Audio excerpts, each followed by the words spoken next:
Dans cette partie du cours, on va s'intéresser au cas du gène létal. Chez le poulet, plusieurs mutations ont été mises en évidence. Parmi celles-ci, la mutation « courte patte » est à l'origine de pattes de taille inférieure à la normale. Le croisement étudié est le croisement entre des poulets à pattes courtes.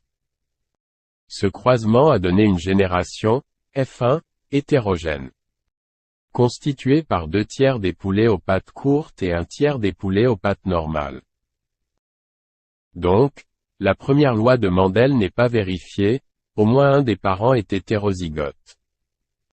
Puisque les deux parents ont le même phénotype, courte patte, et le phénotype patte normale apparaît dans la descendance, donc, l'allèle responsable des pattes courtes est dominant, on le représente par la lettre C majuscule.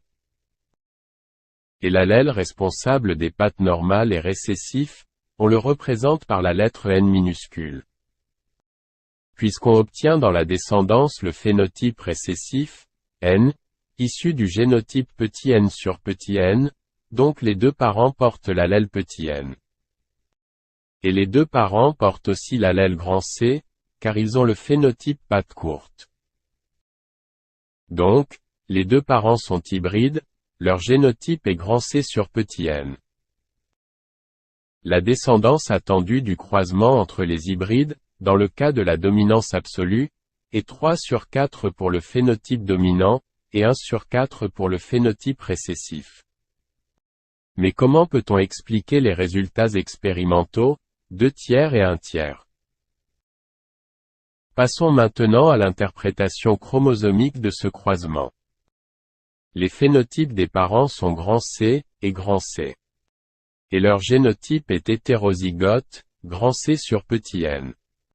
Les hétérozygotes produisent deux types de gamètes aux proportions égaux, 50% pour chaque gamète. Les gamètes produits sont grand C et petit n. En utilisant l'échiquier de croisement, on peut représenter toutes les combinaisons possibles après fécondation. La représentation de la rencontre aléatoire entre les différents gamètes, sur l'échiquier de croisement, montre que la génération F1 sera constituée par 75% des poulets aux pattes courtes, et 25% des poulets aux pattes normales. Les résultats théoriques, illustrés par l'interprétation chromosomique, ne sont pas conformes aux résultats expérimentaux de ce croisement. Pour expliquer cette différence, un croisement test est réalisé. Ce croisement se fait entre un phénotype dominant, petite patte, de F1, son génotype peut être homozygote grand C sur grand C, ou hétérozygote grand C sur petit n. Avec un phénotype récessif, son génotype est connu petit n sur petit n.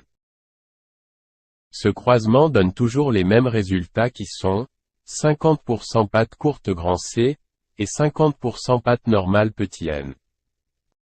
Ces résultats montrent que le phénotype des individus dominants de F1 ont tous un génotype hétérozygote grand C sur petit n. Si on supprime le pourcentage du génotype grand C sur grand C de l'échiquier précédent, les résultats théoriques deviennent conformes aux résultats expérimentaux.